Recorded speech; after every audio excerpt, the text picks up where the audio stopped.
귀한 찬양 감사합니다. 모두 예수 믿고 구원받는 그 큰 은혜를 다 누리시는 여러분들 되길 바랍니다. 주일 오예배 나온 성도님들 환영합니다. 우리 오늘 오전에 예수사랑 초청 주일 예배를 드렸죠. 많은 분들께서 이날을 위해서 기도를 하고 또 어떤 분은 작정 대상자 분들께 찾아가서 제발 교회 한 번만 같이 가자 이렇게 하면서 굉장히 여러 번 권면을 했을 텐데 아마 이 때문인지는 모르겠지만 이제 오늘 오전 예배가 끝나고 드디어 다 끝났네, 당분간은 좀 쉬어야지, 이렇게 생각하는 분도 계실 것 같습니다. 여러분, 근데 우리가 이 예수님을 전하는 일이 물론 이렇게 1년에 한 번 날을 잡고 또 작정해서 하는 것도 필요하지만 전도라는 것이 1년에 딱 한 번 하고 끝나는 그런 게 아니잖아요. 그런 의미에서 오늘은 이 사도행전 말씀을 통해서 이 전도에 대한 사명을 다시금 좀 생각해보는 시간을 가지도록 하겠습니다. 오늘 우리가 살펴볼 본문은 베드로와 요한이 이 유대 종교 지도자들에게 체포가 되어서 신문을 받는 그 내용을 담고 있습니다. 베드로는 오늘 본문에 앞서서 이 40여 년 동안 앉은뱅이였던 한 사람을 이 예수 그리스도의 이름으로 고치고 또 사람들에게 복음을 선포했는데 이에 상당히 많은 사람들이 예수님을 믿게 됐습니다. 사도들이 백성들을 향해서 이 예수님께서 어떤 분인지를 가르치고 있을 때 제사장과 성전 맡은 자 또 사두개인들이 이 자리에 이르렀는데 이 사람들은 예수님을 줄곧 괴롭히던 자들로서 특별히 예수님을 죽이는 일에 앞장섰던 사람들이었죠. 이 제사장과 성전 맡은 자들은 당시의 그 유대교의 종교 지도자로서 사회적으로 볼 때 기득권층이었는데 특이하게도 이 사람들 대부분은 사두개인이었습니다. 사두개파는 예수님 당시에 이 유대교의 바리새파와 함께 가장 큰 두 분파 중에 하나였는데 이 두 종파 간에는 큰 차이점이 있었습니다. 그게 뭐냐면 사두개인들은 이 바리새인들과는 좀 다르게 부활을 믿지 않았을 뿐만이 아니라 모세 오경만을 정경으로 인정을 했고 또 천사나 영생과 같은 이 영적인 것에 대해서는 전혀 받아들이지를 않았습니다. 심지어 이 사두개인들은 메시아에 대한 생각마저도 좀 달랐는데 이들에게 있어서 메시아 사상은 그냥 하나의 이상일 뿐이었습니다. 사두개인들은 이처럼 부활도 믿지 않고 또 영적인 존재나 메시아조차 받아들이지 않았는데 이거는 바꿔 말해서 이들이 오로지 현세에서 잘 되고 복받는 일에만 관심이 있었다라는 말이고 이런 맥락에서 사두개인들은 자신의 정치적인 입지와 권력 유지를 위해 이 로마 정부에 굉장히 협조적이었고 그 결과 이들은 당시에 제사장직부터 각종 요직을 도맡았다는 사실입니다. 제사장과 성전 맡은 자 그리고 사두개인들은 이 사도가 전하는 말을 굉장히 싫어해서 이들을 잡아서 가두었는데 이제 본문 2절과 3절을 제가 좀 읽겠습니다. 예수 안에 죽은 자의 부활이 있다고 백성을 가르치고 전함을 싫어하여 그들을 잡음에 날이 이미 저물었으므로 이튿날까지 가두었으나 사두개인들은 앞서도 설명을 드렸지만 종교 지도자이면서 동시에 기득권층이었습니다. 그렇기 때문에 이들은 베드로와 요한이 백성들에게 뭔가를 가르치는 그 행위 자체를 못마땅하게 여겼습니다. 쉽게 말해서 이거죠. 병든 자를 고치는 것은 이거는 나름 선한 일이니까 어느 정도 용납할 수가 있는데 솔로몬의 행각에서 백성들에게 설교를 하는 것은 이들 입장에서 볼 때는 소위 선을 넘은 행위라는 것입니다.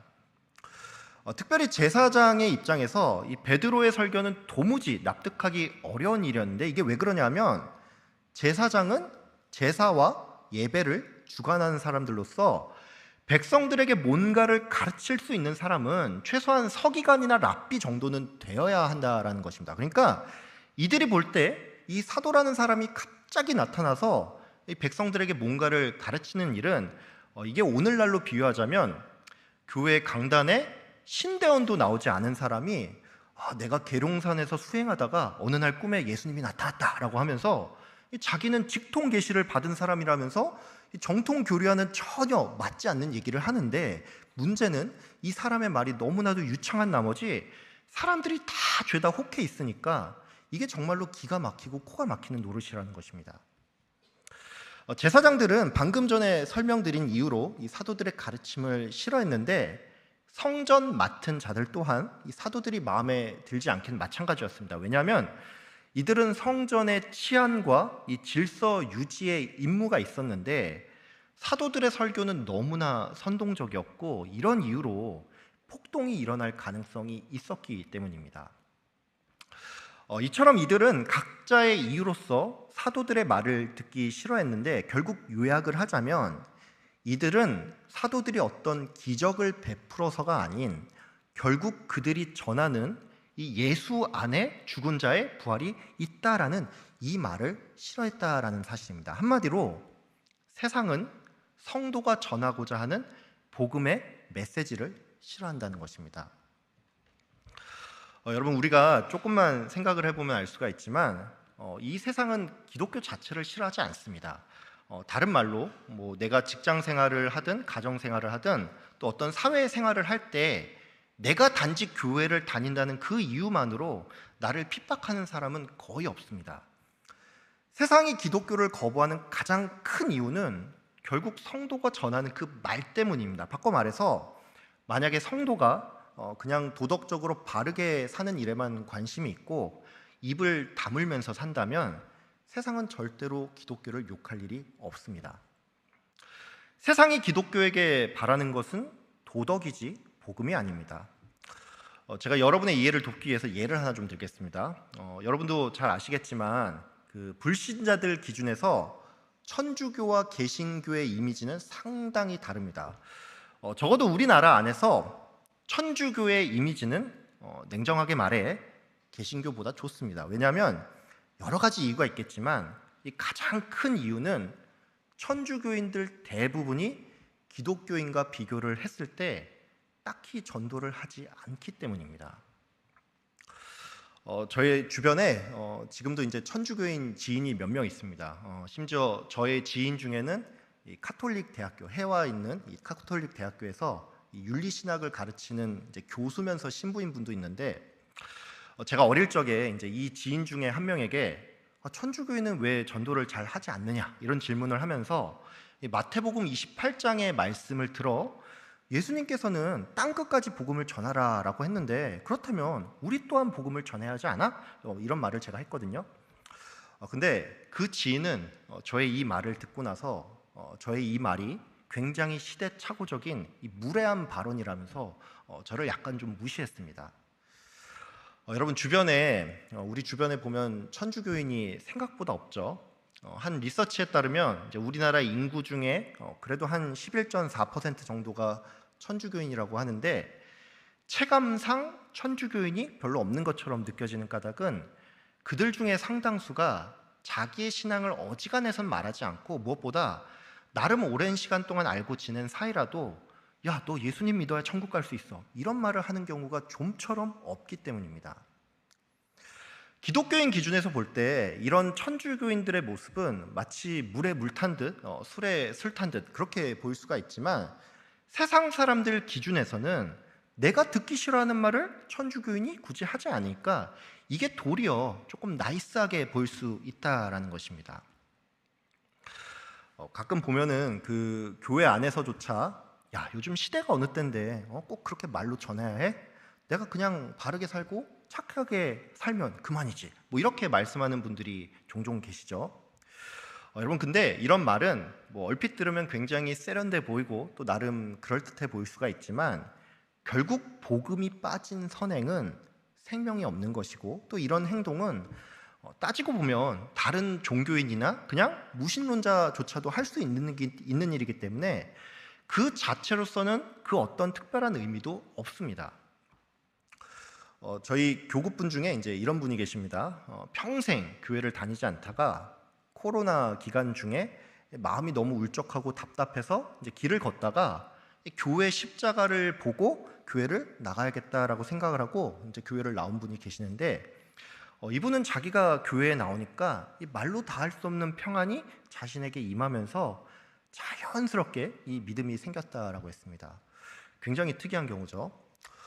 이분은 예수를 믿고 나니까 이게 너무나도 좋고 또 그러다 보니까 내가 좀 더 어렸을 때부터 교회를 나왔으면 더 좋았을 거라면서 분명히 내 주변에는 이 교회를 다니는 사람이 있었을 텐데 왜 내가 이 나이 먹도록 나에게 교회 가자고 하는 사람이 한 사람도 없었는지 이게 잘 이해가 안 된다는 말을 제게 했습니다. 여러분, 제가 이분의 말에 어떻게 대답을 했을 것 같습니까? 저는 이렇게 말했습니다. 내가 예수를 믿는 것은 결국 하나님의 계획 안에 있는 것이고, 그렇기 때문에 내 생각에는 내가 어릴 적부터 교회 나가는 게 좋아 보일 수가 있지만 하나님 입장에서는 이게 베스트 타이밍이기 때문에 성도님이 이제서야 예수님을 만나게 된 것이다. 제가 이렇게 말을 했습니다. 여러분, 저의 이 말은 신학적으로 볼 때는 분명히 맞는 말이죠. 근데 제가 이것과는 별개로 조금 뼈아프게 느낀 것이 이분이 교회를 나오기 전까지 그 오랜 시간 자기에게 전도를 하는 사람이 없었다는 사실입니다. 여러분, 이 성도님 주변에 예수님 믿는 사람이 없었을까요? 당연히 아닐 겁니다. 근데 그 누구도 결국 말로 예수를 전하지는 않았다는 것이죠. 여러분, 우리가 좋든 싫든 복음을 말로 전해야지만 결국에는 결실을 맺을 수가 있습니다. 가끔 보면은 노방 전도에 대해서 이게 좀 억지스럽고 별로다라고 말하는 분들이 계시죠. 이런 분들은 요즘 같은 시대는 결국에는 관계 전도를 해야 한다라고 말을 하는데, 관계 전도가 뭡니까? 좋은 관계를 유지를 하다가 이제 기회를 보고 예수님을 전하는 것이 관계 전도이죠. 참으로 안타깝지만 이런저런 이유를 대면서 이 기존의 전도에 대해서 회의적인 사람치고 관계 전도를 제대로 하는 사람을 제가 본 적이 없습니다. 여러분, 만약에 기독교인이 그냥 바르게 살아가고 또 선행을 베푸는 일에만 관심을 갖는다면 이 세상에서 기독교인을 욕할 사람은 단 한 사람도 없을 겁니다. 문제는 욕은 먹지 않겠지만 전하지 않으니까 기독교가 그 시대에서 끝나버릴 수도 있다는 얘기죠. 사도들과 베드로가 복음을 전했을 때 수없이 많은 사람들이 예수님을 믿었습니다. 근데 동시에 극렬한 반대 또한 있었죠. 여러분, 복음이란 원래 그런 것입니다. 예수의 복음은 진짜이기 때문에, 즉 이 복음을 듣는 사람은 생명이냐 죽음이냐 이것을 선택하는 문제를 경험할 수밖에 없고, 기존에 내가 믿던 모든 것이 무너지는 일대 지각 변동이 일어나기 때문에 심한 반대가 있든지 격렬한 환영이 있든지 둘 중 하나가 나타날 수밖에 없습니다. 여러분, 그런 의미에서 우리는 선택을 해야 합니다. 젠틀하고 나이스해 보이지만 아무 생명도 전하지 못하는 그냥 좋은 사람으로 남을지, 아니면 사람들에게 불편을 좀 안겨주지만 생명을 전하는 진짜 성도로 남을지 결정해야 합니다. 바라기는 베드로와 요한이 병자를 고친 후에 여기서 멈추지 않고 예수님을 전했던 것처럼 여러분들 또한 입술로서, 말로서 예수님을 전하는 일에 힘쓰시는 저와 여러분들 다 되시길 바랍니다.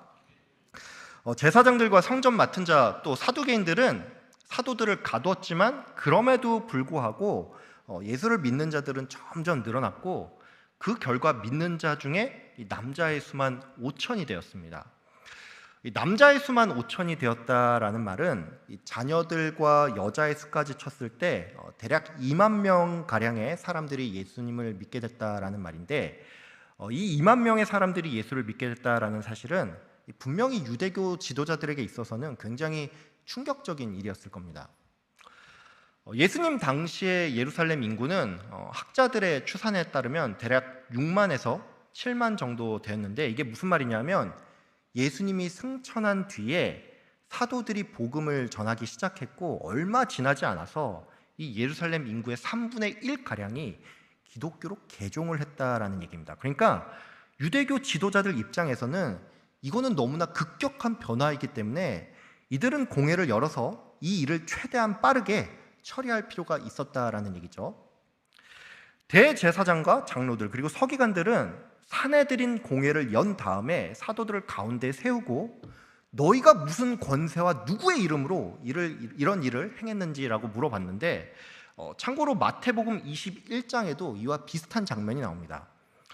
예수님께서 성전에서 가르칠 때 역시나 대제사장과 장로들이 나와서 네가 무슨 권위로 이 일을 하느냐 이렇게 묻는 장면이 나오죠. 여러분, 산헤드린 공회는 왜 사도들에게 이 예수님에게 했던 것과 같은 질문을 했을까요? 정말로 궁금해서 이 같은 질문을 한 걸까요? 예, 당연히 아니겠죠. 우리도 가끔 그렇지만 사람들은 뭔가 답을 정해놓고 질문할 때가 있습니다. 뭐 예를 들어서 이제 여자 성도님들이 남편분들께 여보 나 요즘 살찐 것 같지 않아? 뭐 이런 질문을 할 때가 있는데 이런 말은 특별히 남자 성도님들께서 시험에 들지 않기 위해 깨어 기도하면서 그 가운데 잘 들어야 합니다. 이런 질문은 질문이라기보다는 이 아내가 듣고 싶은 대답을 알아서 잘 눈치껏 해야 한다는 말이죠. 실제로 이제 오늘 이 본문도 헬라어 본문을 직역을 하면 이게 단지 질문이 아님을 조금 더 명확히 알 수가 있습니다. 한글 성경은 너희가 무슨 권세와 누구의 이름으로 이 일을 행했냐라고 나와 있는데 실제 헬라어 본문은 이 너희를 의미하는 휘메이스라는 단어가 문장의 가장 마지막에 들어갑니다. 그러니까 이 원문을 우리가 조금 더 와닿게 번역을 하자면 무슨 권세와 누구의 이름으로 이런 일을 행했냐? 너희 따위가, 이 말이라는 것이죠. 산헤드린 공회는 처음부터 비난과 정죄의 목적을 가지고서 질문을 했고 베드로는 이 질문에 성령으로 담대하게 대답을 했는데 어떻게 대답을 했는지 이제 본문 8절부터 12절까지를 한 절씩 교독하겠습니다. 제가 먼저 8절을 읽겠습니다.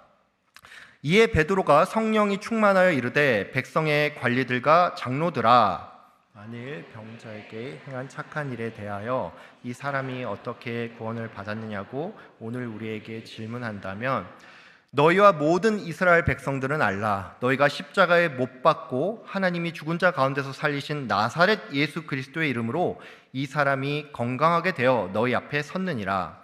이 예수는 너희 건축 진 모퉁이의 머리털이 되었는다. 함께 읽겠습니다. 다른 이로서는 구원을 받을 수 없나니 천하 사람 중에 구원을 받을 만한 다른 이름을 우리에게 주신 일이 없음이라 하였더라. 아멘.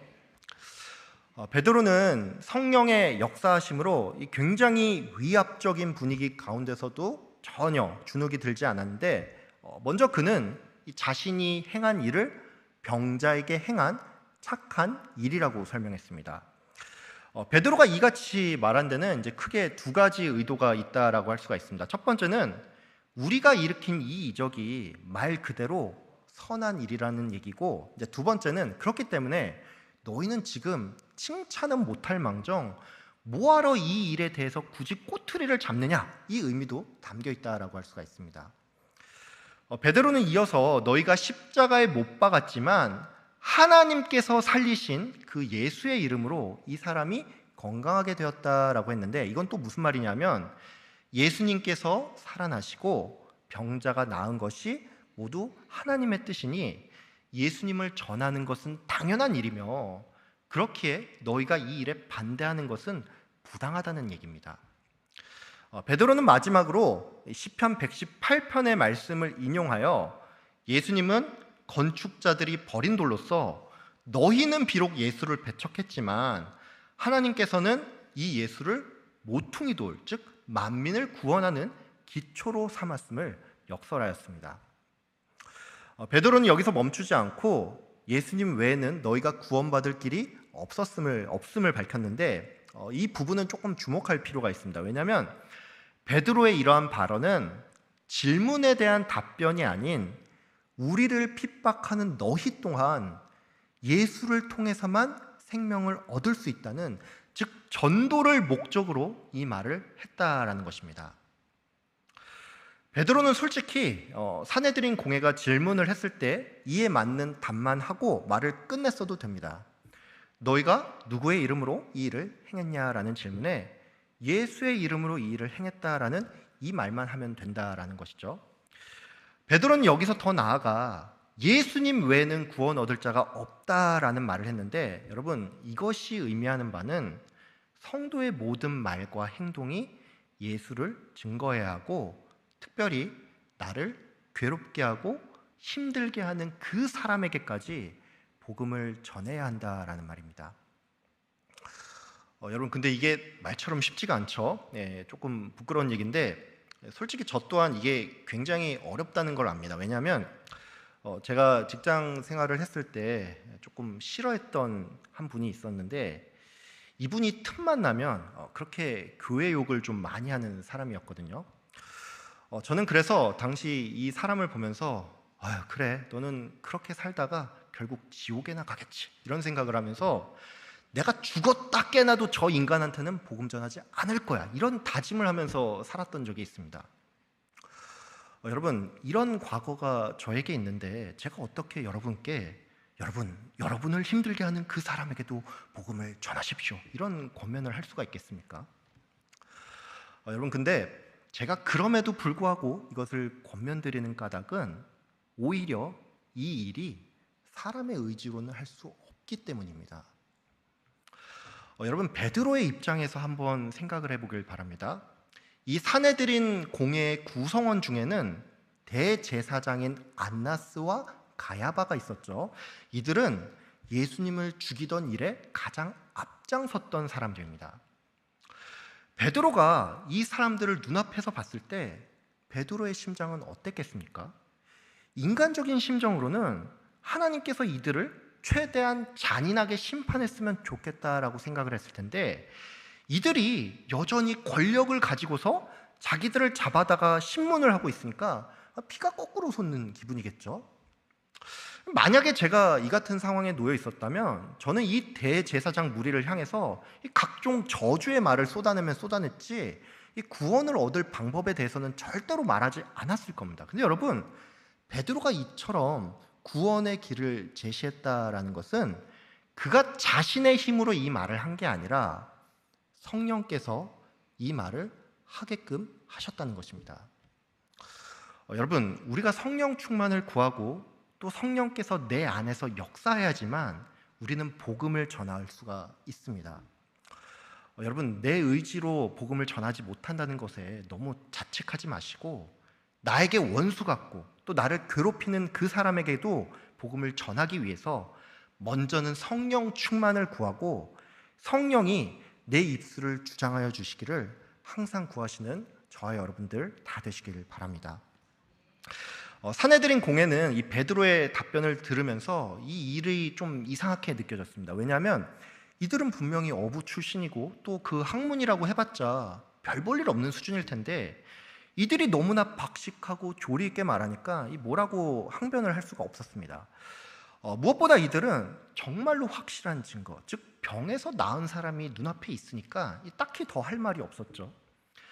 사내들인 공회는 자신들조차 부인할 수 없는 이 명백한 사실을 두고서도 예수님을 받아들이기는커녕 오히려 사도들을 위협하여 예수의 이름으로 전하지도 가르치지도 말라라고 그들을 위협했는데, 사도들은 이 공회의 협박 앞에 하나님 앞에서 너희의 말을 듣는 것이 하나님의 말씀을 듣는 것보다 옳은지 판단하라 라고 말하면서 우리는 보고 들은 것을 말하지 아니할 수 없다라고 대답했습니다.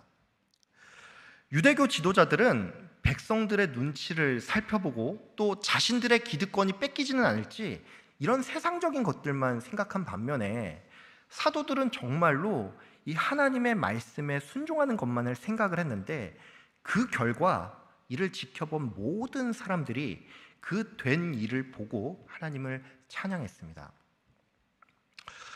방금 전까지 오늘 본문을 좀 살펴보면서 성도는 결국 입술로, 말로써 복음을 전해야 하고 또 성령의 능력을 힘입어서 때로는 원수 같은 사람에게까지 복음을 전해야 한다라는 사실을 배웠죠.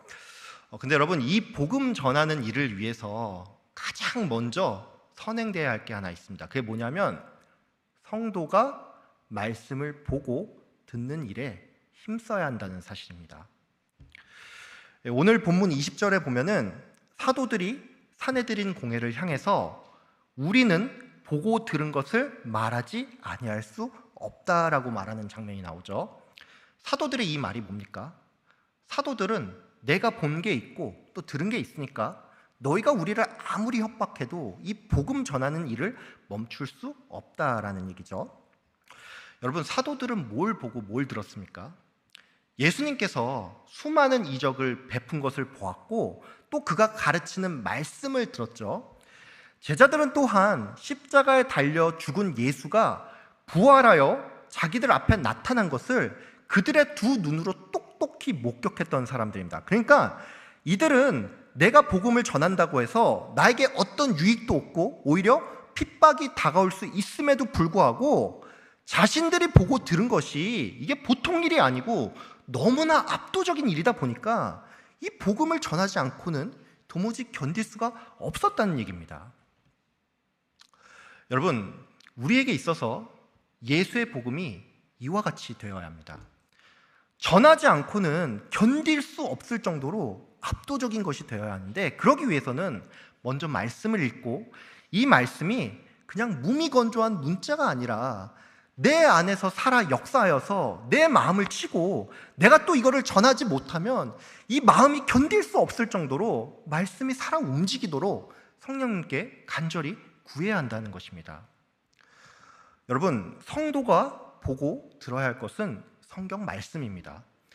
죽어가는 영혼에게 생명의 복음이 되는 것은 바로 성경 말씀입니다. 이 말씀은 인간의 작품이 아닌 하나님의 살아있는 말씀입니다. 예수님께서는 제자들에게 너희가 성경에서 영생을 얻는 줄을 생각하고 성경을 연구하거니와 이 성경이 곧 나에 대해 증언한다라고 말씀했습니다. 여러분, 성경 말씀은 우리의 인생을 뒤흔들고 마른 뼈와 같은 나의 영혼에 생명을 더하며 죽은 영혼을 살리는 것입니다. 그러니까 여러분, 먼저 말씀을 가까이 하시고 이 말씀이 내 안에서 살아 역사하도록 간구하시는 우리 모두가 되기를 소망합니다. 말씀을 모를 때 우리는 예수를 증언할 수가 없습니다. 내가 예수의 죽음과 부활을 마치 내 눈과 귀로 보고 들은 것처럼 느껴야 하는데, 그러기 위해 말씀이 내 안에서 역사해야 합니다. 여러분, 말씀을 보고 들으십시오. 그리고 이것이 내 안에서 생생하기를 구하십시오. 우리가 말씀을 가까이 하고 말씀이 내 안에서 역사할 때 우리는 예수님의 찬 증인으로 살아갈 수가 있습니다.